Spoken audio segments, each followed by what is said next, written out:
front races, guys, and it goes something like this. Let's get it on.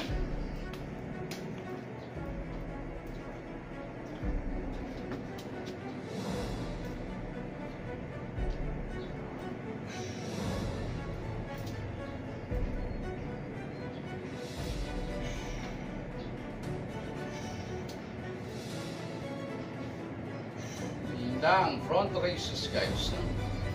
Alright. So, nga pala, guys, no, gagamitin nyo siya ng ganyan, tatapakan nyo, guys. Make sure na may sapin, no?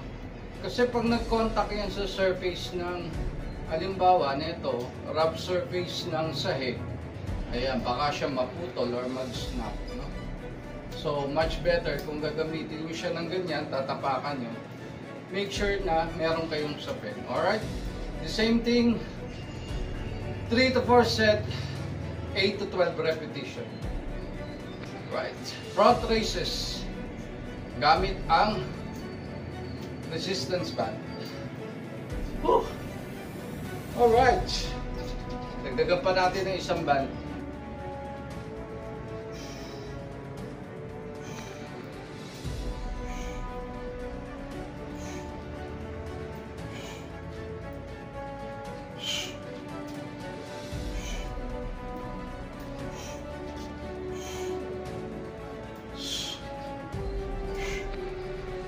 Woo!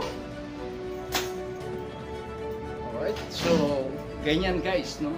Pwede pa natin dagdagan ng isa pang band. Kaya pa. Alright, isa pang band dagdagan natin.